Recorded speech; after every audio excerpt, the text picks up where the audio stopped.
भक्ति करते समय मन शांत रहना चाहिए और सभी तरह की बुरे विचारों से बचना चाहिए।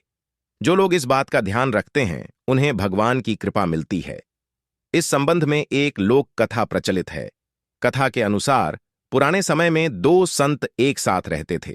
दोनों की भक्ति का तरीका अलग अलग था। एक संत दिन भर तपस्या और मंत्र जाप करते रहता था, जबकि दूसरा संत रोज सुबह शाम पहले भगवान को भोग लगाता और फिर खुद भोजन करता था। एक दिन दोनों के बीच झगड़ा होने लगा कि बड़ा संत कौन है। इस दौरान वहां नारद मुनि पहुंच गए। नारद ने दोनों संतों से पूछा कि किस बात के लिए लड़ाई कर रहे हैं। संतों ने बताया कि हम ये तय नहीं कर पा रहे हैं कि दोनों में बड़ा संत कौन है। नारद ने कहा कि ये तो छोटी सी बात है, इसका फैसला मैं कल कर दूंगा।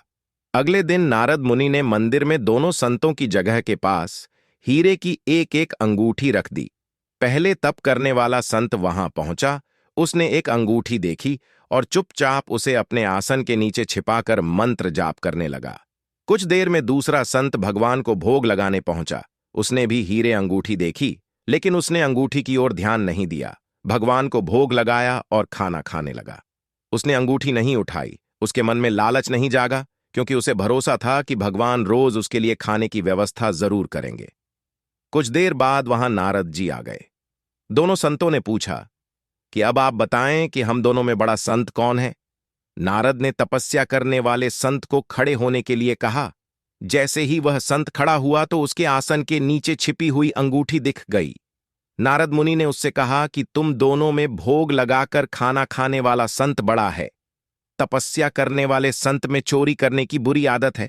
उसने भक्ति के समय में भी चोरी करने से संकोच नहीं किया, जबकि भोग लगाने वाले संत ने अंगूठी की ओर ध्यान तक नहीं दिया।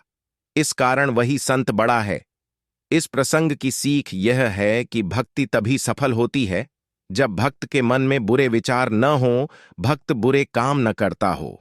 जिस भक्त के विचार पवित्र हैं और जो बुरे कामों से दूर रहता है, सिर्फ उसे ही भगवान की कृपा मिलती है।